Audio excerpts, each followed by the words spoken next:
Hello guys, maaga pa lang, naglalakad-lakad na tayo dito sa labas ng bahay at kung inyong mapapansin, halos wala pang ang tao dito sa labasan namin at talaga namang sarap na sarap pa ang kanilang pagtulog dahil nga medyo malakas pa ang hangin at katatapos lang ng ulan kagabi. Pero ngayon guys, napakaganda ang panahon at tiyak mamayang hapon makakapasyal-pasyal na at makakapaglakad na dito sa labasan itong si Nanay at si Yayam guys. Agaw pansin naman itong nag-iisang puno ng papaya dito sa loob ng aming bakuran. Kita nyo naman guys, o kahit nag-iisa lang siya, talagang ang daming bunga, yun nga lang medyo maliliit siya. Hayain natin, nakakatulong naman sa ating mga lutuin yan guys. At ngayon nga pala, nandito ako sa opisina namin na nagbibisi-bisihan. Marami pong gawain sa buong maghapon. Pero guys, sa oras na yan, nagpiprepare na po ako para umuwi at mamalengke ng aming lulutuin. At ang dalawa doon sa bahay guys, si Nanay at si Yayam nagkakasawaan na siguro yun. Kaya uuwiin ko muna nang makakaroon naman sila ng kasama sa bahay na naiibang mukha. Pero sa totoo lang, tatlo lang naman kami sa halos araw-araw na ginawa ng Diyos, tatlo lang kami magkasama. At hindi naman din nagkakasawaan guys. Sa totoo lang, nagkaka-attach pa nga.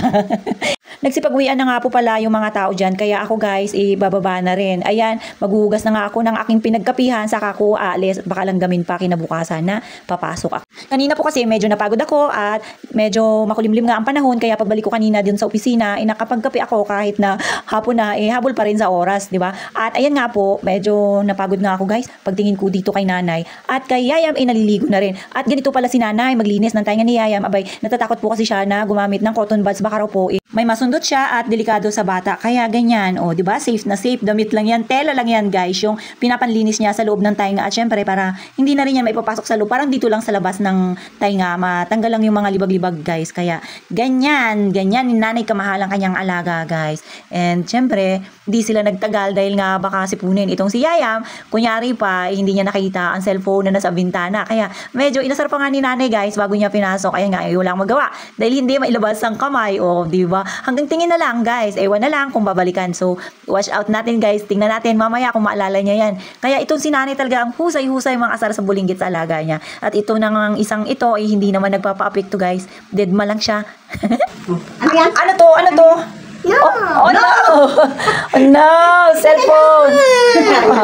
Pero babalikan niya yan. Oo. Hello guys! Mabango na kami guys! Mabango na guys! Ang pitoy-pitoy! Ang pitoy-pitoy ang nose!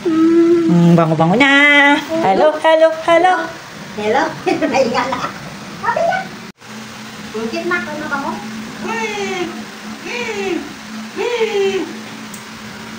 Ayan, lumapit siya sa akin, kukunin niya ang cellphone at nang hindi siya naghuwagi guys, may naalala pala siya doon sa kusina, kaya yun, pinuntahan niya na. Sobrang talino. May naalala siya cellphone doon sa labas pinun ka, di ba?